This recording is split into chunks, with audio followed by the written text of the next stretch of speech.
हरे कृष्णा। तो आपका हार्दिक स्वागत आज के टॉपिक में the art of self management.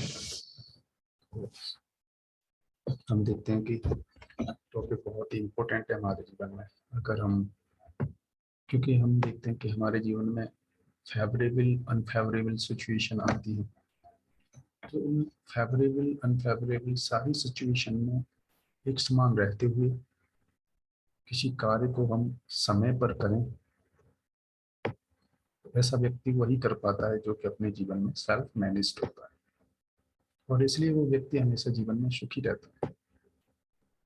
उसके ऊपर कभी वर्कलोड, वर्क प्रेशर, ये सब नहीं हो पाता क्योंकि वो टाइम पर कार्य करता है और उसका मन शांत रहता है।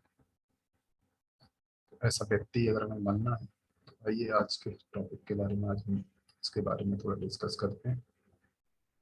तो इसमें हम क्या क्या चीज़ें डिस्कस करेंगे, पहले एक बार देख लेते हैं। सबसे पहले हम इसकी ज़रूरत के बारे में डिस्कस करेंगे और फिर उसके क्या है मैकेनिज्म, ये सेल्फ मैनेजमेंट है क्या है, कैसे मैनेज किया जा सकता है, और फिर सब कुछ प्रैक्टिकल टिप्स हम डिस्कस करेंगे। ठीक है, तो सबसे पहले हम डिस्कस करते हैं कि इसकी जरूरत क्या है। Why should I become self managed? मुझे जरूरत क्या है? लोग सोचते हैं मेरा जिंदगी तो चल ही रहा है, मेरे काम तो जिंदगी में हो ही रहे हैं, तो सुबह से शाम कार्य करते हैं, जाते हैं ऑफिस, जाते हैं स्कूल में, जाते हैं बच्चा पढ़ने जाता है, ऑफिस जाता है, लोग एम्प्लॉइज अपने ऑफिस में जाते हैं और कार्य होता है।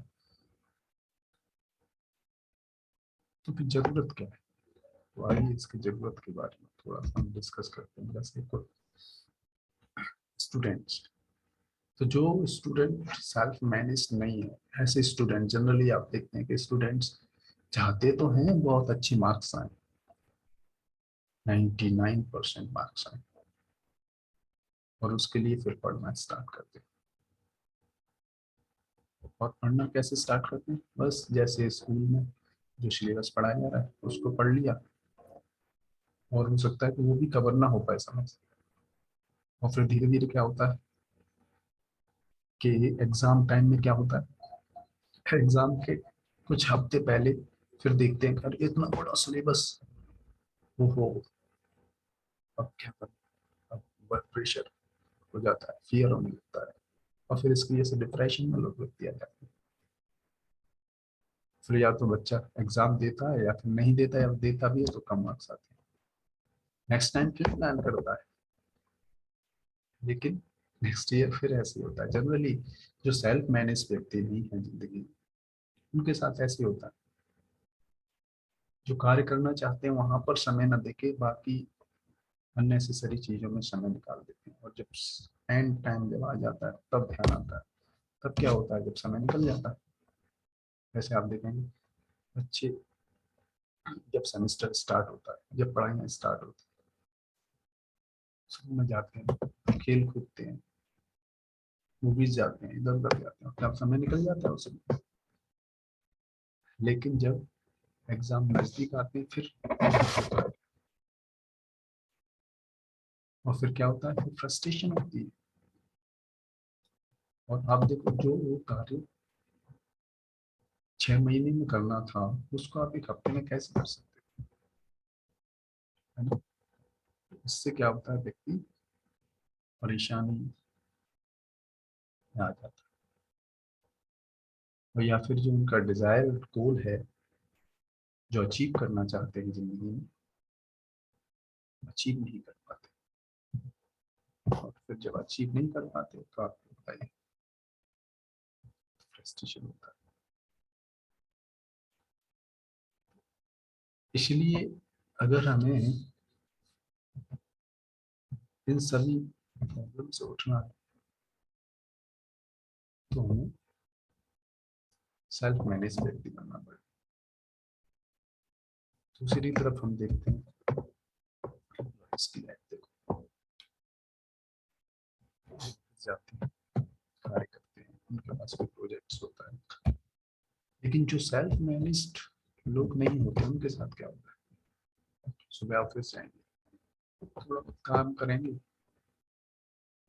और या तो कंप्यूटर में, या तो कंप्यूटर बैठेंगे और भी साइट्स कंप्यूटर के, यूट्यूब, फेसबुक, जो कि जरूरत नहीं है वो भी खोल जाती है, क्योंकि वो सेल्फ मैनेज नहीं है, तो समय फिर उनका वहां निकल जाता है। अब आप देखिए, जो वर्क आपको करना है डेली 8 आवर्स वर्क करना है, या जो भी कार्य करना है, उसमें आपने समय उधर निकाल दिया, फिर और थोड़ा बहुत समय जब हम घूमने गए, लंच हुआ तो इधर उधर चले गए, फालतू में लोगों के साथ घूमे, तो वहाँ समय निकल गया। फिर इसकी वजह से क्या होता है, आज का दिन जो कार्य करना था फिर लेट नाइट लगाते हैं, लेट नाइट लगाते हैं, फिर रात में आते हैं घर, फैमिली को समय नहीं दे पाते। जहाँ जो समय देना है तो देना पड़ेगा। जब फैमिली को समय नहीं देंगे तो फैमिली के साथ रिलेशन अच्छे नहीं होंगे। इसलिए आप देखेंगे मोस्ट ऑफ द जो वर्क प्रेशर लोग होते हैं उनकी फैमिली लाइफ ठीक नहीं होती। और फिर आज आप अब आप देखेंगे एक दिन का प्रेशर आज का कल बढ़ गया। इसी तरीके से जब लास्ट प्रोजेक्ट का डेडलाइन आता है उस समय उनकी नींद खराब हो जाती है। और ऐसे लोग जिंदगी में भयभीत रहते हैं।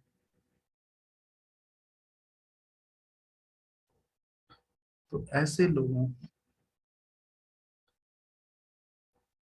तो ये प्रॉब्लम फेस करते हैं कौन, जो सेल्फ मैनेज नहीं होते हैं, जिनके जीवन में समय का कोई कंट्रोल नहीं होता, उन्हें पता नहीं कि क्या करना है क्या नहीं करना। ऐसे व्यक्ति क्या होते हैं, परेशान रहते हैं, कभी सुखी नहीं रह सकते ऐसे व्यक्ति। ऐसे व्यक्ति क्या होते हैं, लास्ट मोमेंट पे याद आएगा कार्य कर, और फिर क्या हड़बड़ी होती है।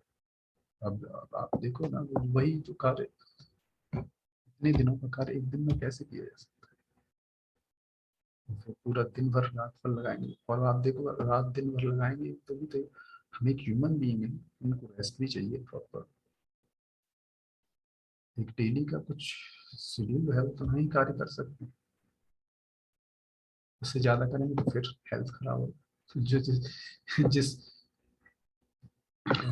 जो पैसा हम अभी कमा रहे हैं फिर वो हेल्थ में लगाना पड़ेगा, है ना?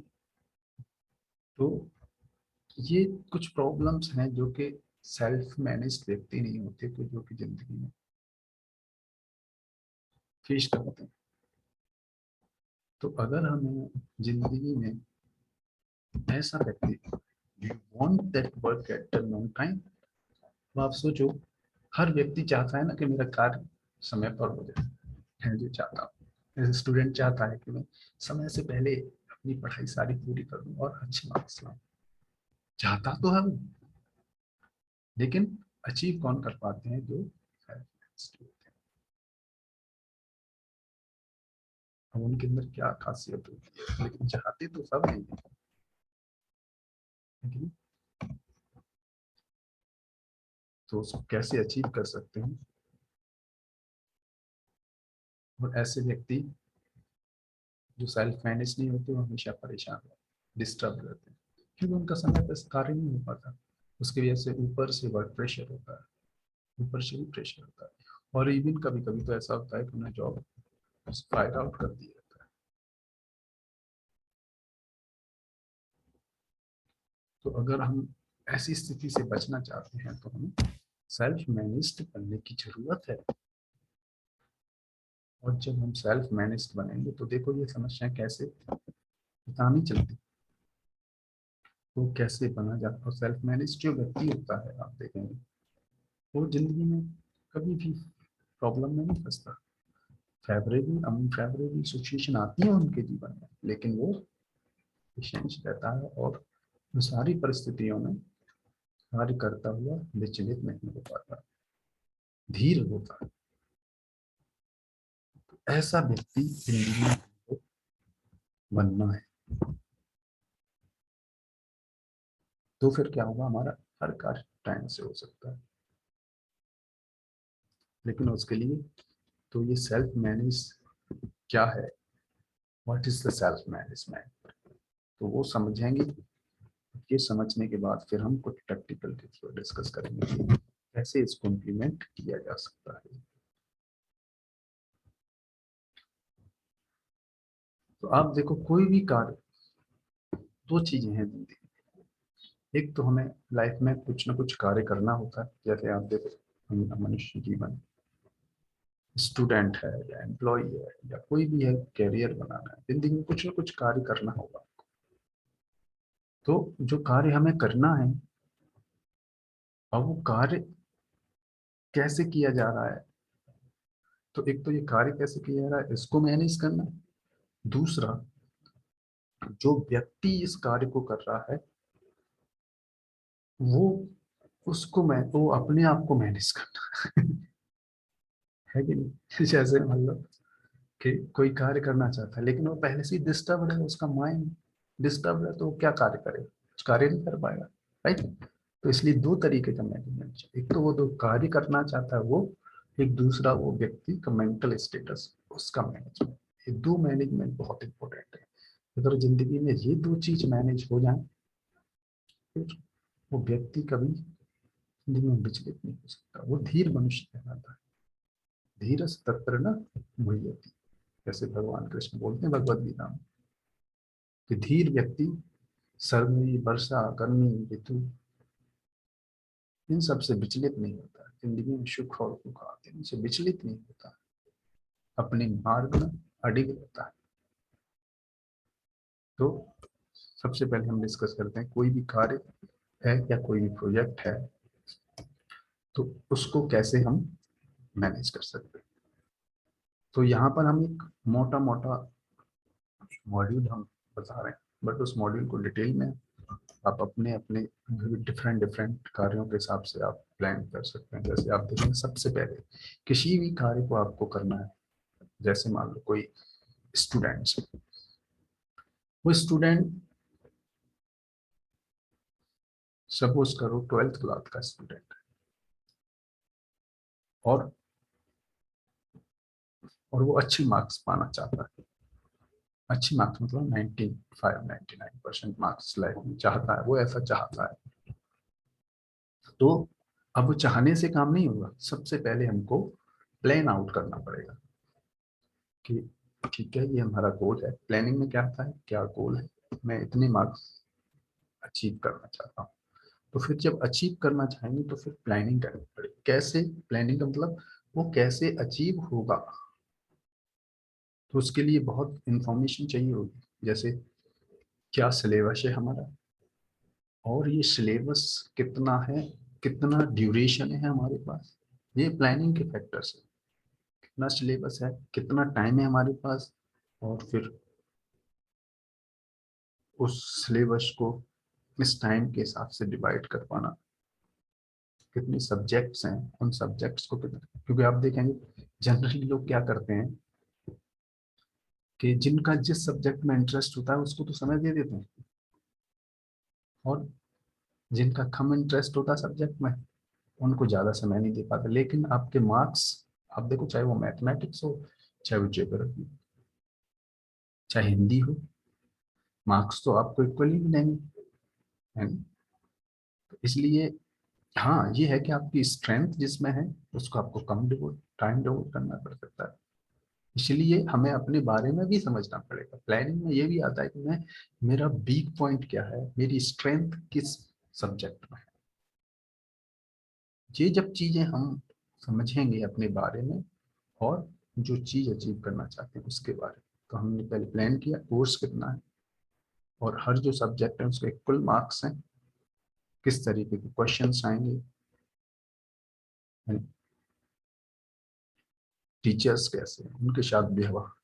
तो ये आ गया किसमें, ये आ गया इसकी प्लानिंग में, डेडलाइन सेट करना।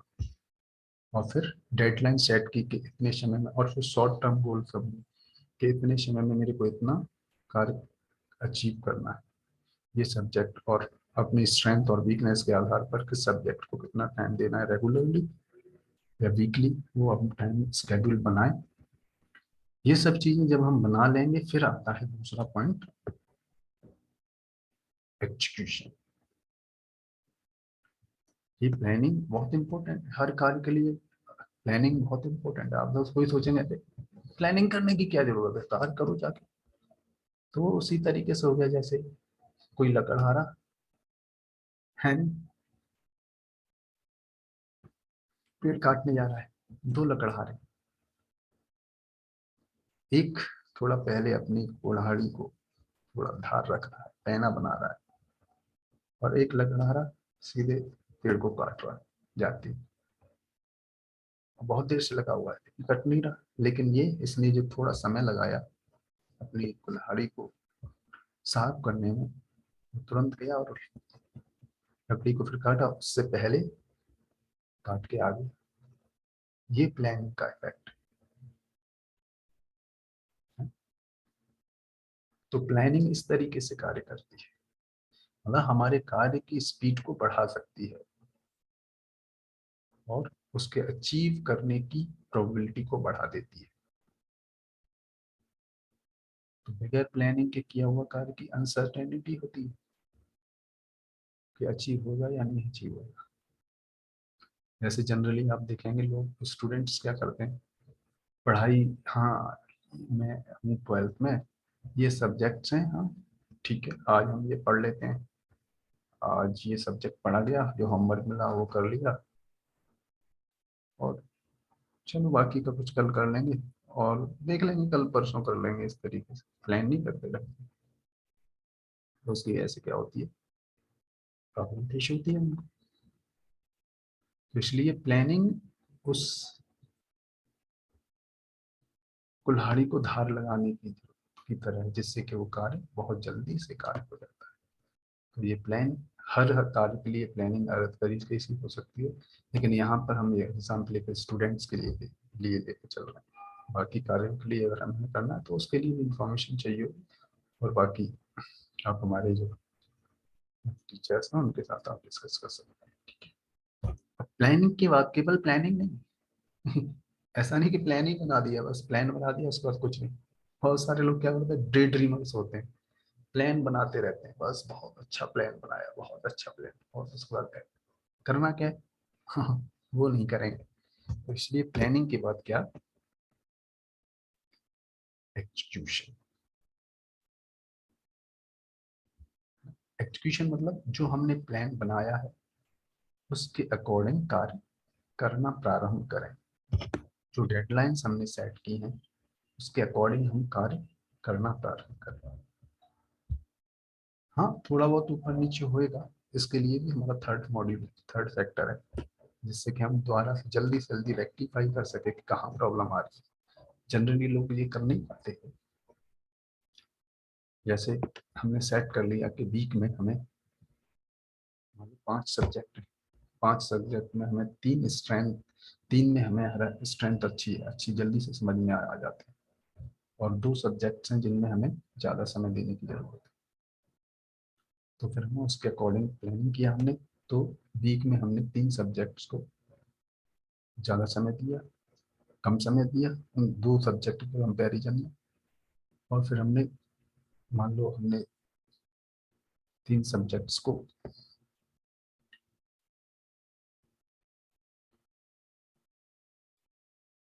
3 घंटे दिए हमने रेगुलरली, या 6 घंटे दिए रेगुलरली, 2-2 घंटे डेली।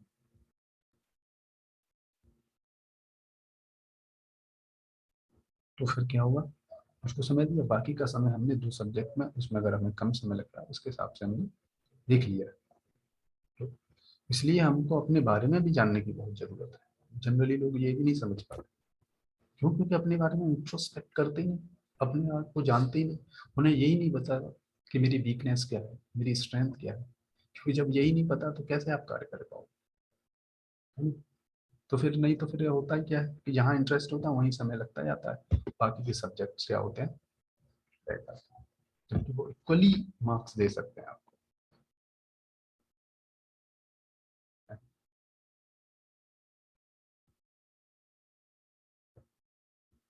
तो एग्जीक्यूट फिर हम करेंगे, फिर नेक्स्ट फेज आता है किसका, देखो पहला प्लानिंग, एग्जीक्यूशन, फिर तीसरा मॉनिटरिंग।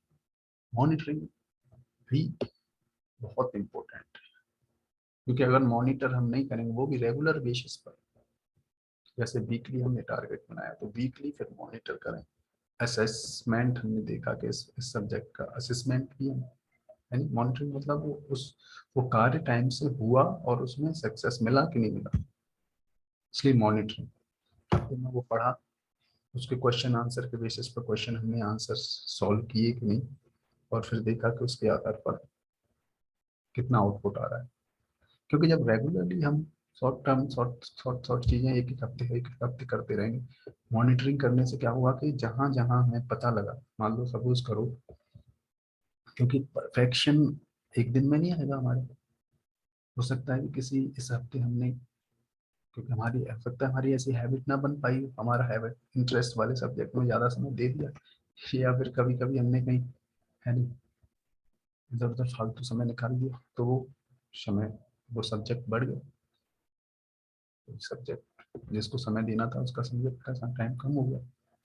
तो इसलिए मॉनिटरिंग करेंगे तो फिर क्या होगा, हमें फ्लो पता चल गया, इसको अभी आधा घंटा कम दिया है तो इसको फिर नेक्स्ट वीक वाले एग्जीक्यूशन में फिर प्लानिंग में डाल दिया जाएगा कि इस हफ्ते मैंने यहाँ पे ये कर दिया तो इसको यहाँ पर देने की जरूरत है। इसलिए प्रॉपर टाइम पे मॉनिटरिंग करना जरूरी है, जिससे कि हम डेविएट ना हो पाए अपने टारगेट से, और छोटे छोटे गोल्स बना बना के छोटे छोटे गोल्स अचीव करते करते आप देखेंगे कि फिर जब एग्जाम आएगा, है ना, फिर व्यक्ति भयभीत नहीं होगा, क्योंकि उसका सिलेबस टाइम से पूरा हुआ है, प्रॉपर मॉनिटरिंग हुई है, कॉन्फिडेंस है उस व्यक्ति के अंदर, और ऐसा व्यक्ति अपनी गोल को अचीव कर पाएगा। लेकिन इतना ही नहीं है, ये तो केवल कार्य है, लेकिन ये जो व्यक्ति जो प्लान करेगा है ना, जैसे वो एक हमने उदाहरण दिया था, एग्जाम्पल दिया था वो लकड़ी काटने वाले का, तो एक व्यक्ति तो सीधा चला गया, एक व्यक्ति को कैसे दिमाग आया कि मेरे को गाड़ी साफ करनी है। तो इसके लिए हमें अपनी इस जो सटल बॉडी है हमारी, माइंड इंटेलिजेंस और इको सेंसेस, हम कैसे कार्य करते हैं, हम कैसे सोचते हैं, कैसे हमारी इंद्रियां एग्जीक्यूट करती हैं, तो ये सब हमें समझना पड़ेगा। तब हम अच्छा प्लानिंग एजुकेशन और मॉनिटरिंग तब अच्छी तरीके से कर पाएंगे। केवल ये प्लान एग्जीक्यूट और मॉनिटर भी हर व्यक्ति नहीं कर सकता। इसीलिए आप देखते हैं जिंदगी में हर कोई व्यक्ति मार्क्स से एक जैसे नहीं आते क्यों नहीं आते, हर कोई व्यक्ति ऐसे नहीं कर पाता, हर व्यक्ति सेल्फ मैनेज्ड होता नहीं है, लेकिन जो प्रयास करते हैं वो बन सकते हैं। इसलिए ये हमारा सेकंड फेज, जो समझना, हमारे ह्यूमन सिस्टम को समझना, हमारी सटल बॉडी क्या है, माइंड क्या है, इसलिए हमें माइंड समझना पड़ेगा। देखो माइंड क्या है, माइंड थॉट्स का स्टोरेज हाउस है,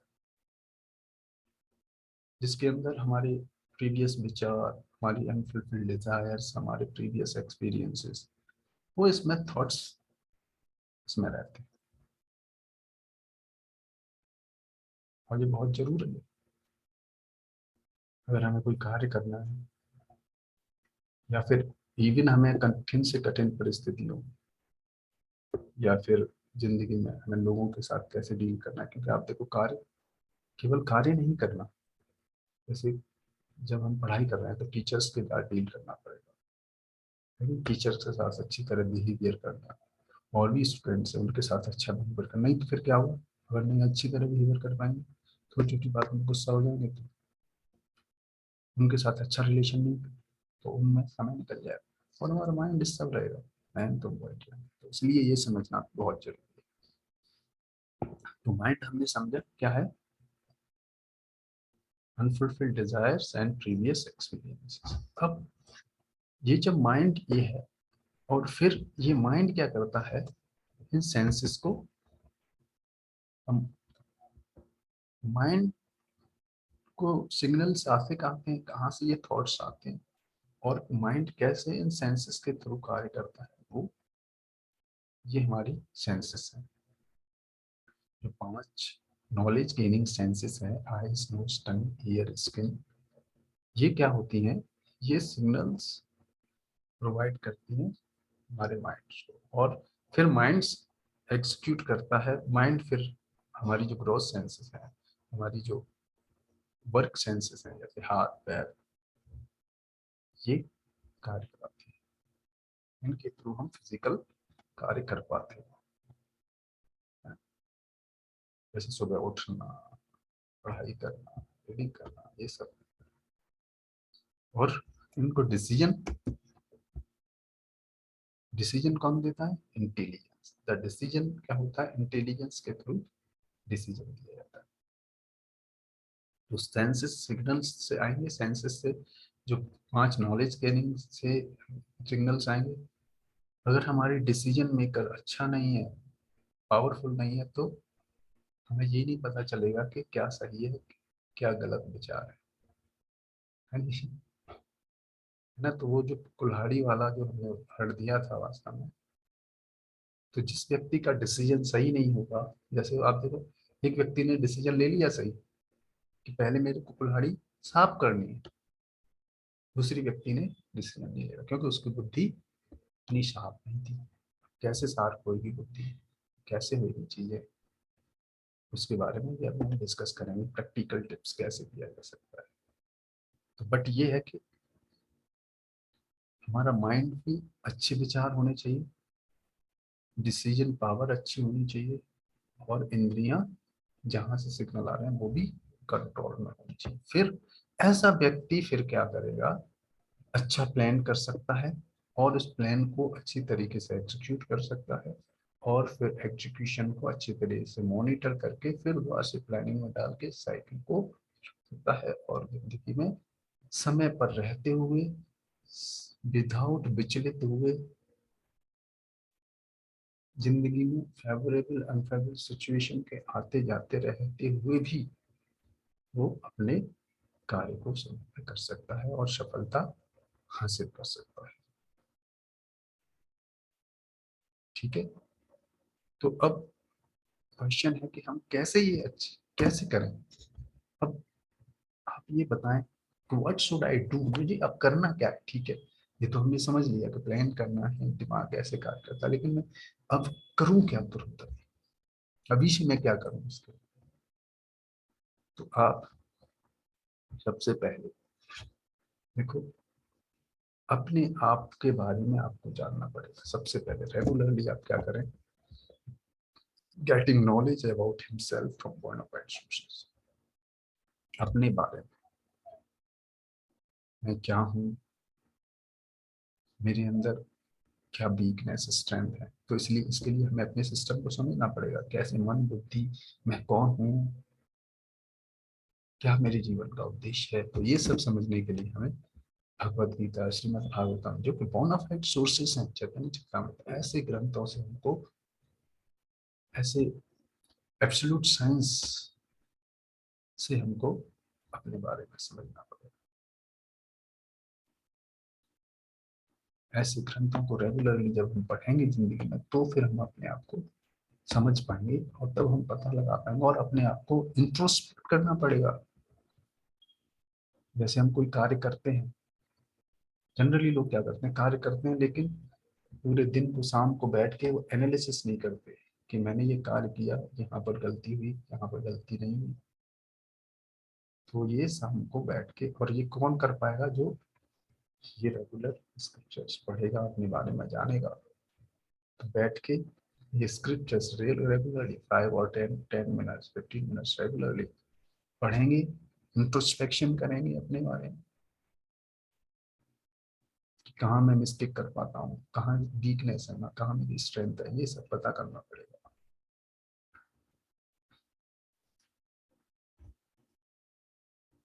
और फिर हमें ये कार्य करना पड़ेगा, practising to withdraw the mind and senses from wrong engagement. अब देखो ये क्यों जरूरी है? ये इसलिए जरूरी है क्योंकि प्लानिंग के बाद एग्जीक्यूशन करने के लिए हमें अपनी इंद्रियों को उन्हीं कार्यों में लगाना है जो हमारे लिए अच्छे हैं। और अच्छा बुरा कैसे पता चलेगा? हमें ऊपर वाला जब हम कार्य करेंगे अपने बारे में बोनाफाइड सोर्सेस से पढ़ेंगे तो हमें पता चल जाएगा, रेगुलरली पढ़ेंगे तो, और फिर हमें अच्छा बुरा पता चल जाएगा। और है ना, जिस तरीके से वो कुल्हाड़ी वाले को पता चल गया था कि पहले अच्छा क्या है, पहले कुल्हाड़ी को स्टॉप करो, तो फिर वो अपनी इंद्रियों को गलत एंगेजमेंट से हटा के अच्छे एंगेजमेंट को लगा के मतलब अच्छी हैबिट्स डेवलप करेगा, जो अच्छी स्किल्स जरूरत है मान लो पढ़ाई करने के लिए स्टूडेंट्स के लिए। सुबह उठना है तो वो सुबह उठने की आदत को अच्छी तरह से डालेगा, क्योंकि जनरली आप देखोगे जो सुबह नहीं उठते फिर रात रात भर, क्योंकि सुबह का टाइम अच्छा होता है पढ़ाई के लिए, अच्छा मेमोराइजेशन होता है। और सुबह के टाइम पे नींद कम समय में, रात का समय जो जल्दी से सोते हैं 9 से 12 के बीच में जो सोते हैं वो डीप स्लीप होती है। तो इसलिए क्या है, ये गलत एंगेजमेंट से हमको बचाना पड़ेगा, अच्छी हैबिट्स डेवलप करनी पड़ेंगी जो गोल को अचीव करने के लिए चाहिए, है ना, वो हमें करना पड़ेगा। जैसे आप देखेंगे ध्याय भगवत गीता में बताया ध्याय तो विषयान पुंसा संगस्ते योग जायते। क्यों? क्योंकि आप देखो जिन जिन चीजों का ध्यान करेंगे उसी में अटैचमेंट हो जाएगा। तो हमारे ऊपर चॉइस है। ऐसे हमने mind control, basically mind control और पावर ऑफ हैबिट्स, ये दो टॉपिक हमने अपने सेशन में दिए हैं, उनको आप और देख सकते हैं हमारे इस सेशंस को। उसमें अच्छी तरीके से हमने इस मैटर्स पर बताया, क्योंकि ये बहुत जरूरी है कंट्रोल करने के लिए अगर हमें सेल्फ मैनेज होना है तो। माइंड कंट्रोल और पावर ऑफ हैबिट, क्योंकि ये जो व्यक्ति कर लेता है वही सेल्फ मैनेज्ड व्यक्ति होता है, और वही अच्छी तरीके से प्लान एग्जीक्यूट और मॉनिटरिंग को टाइम प्लान एग्जीक्यूट और मॉनिटरिंग को अच्छी तरीके से कर पाता है, और ऐसे व्यक्ति का व्यवहार भी सारे लोगों के साथ अच्छा रहता है। तो इसलिए गुड टॉक और बैड टॉक, गुड टॉक और बैड टॉक मतलब कैसे विचारों पर हम ध्यान कर रहे हैं। तो अच्छे विचारों की तरफ हमको ध्यान लगाना पड़ेगा और बुरे विचारों की तरफ से ध्यान हटाना पड़ेगा। एक दिन में नहीं होगा, रेगुलरली शाम के टाइम इंट्रोस्पेक्शन के आज हुआ कि नहीं हुआ। देखो इसमें भी हमें प्रिंसिपली फोकस करना पड़ेगा, जो दिन भर कार्य किया शाम को बैठे कि क्या कहाँ फ्लॉ रहे। तो अच्छे विचारों को हमको क्या करना पड़ेगा, अच्छे विचारों को हमको फीड करना पड़ेगा, अच्छे विचारों पर ध्यान करना पड़ेगा। आप देखो जनरली लोगों से पूछा जाता है गुड टॉक और बैड टॉक, कौन जीतेगा, लोग जनरली बोलते हैं बैड टॉक।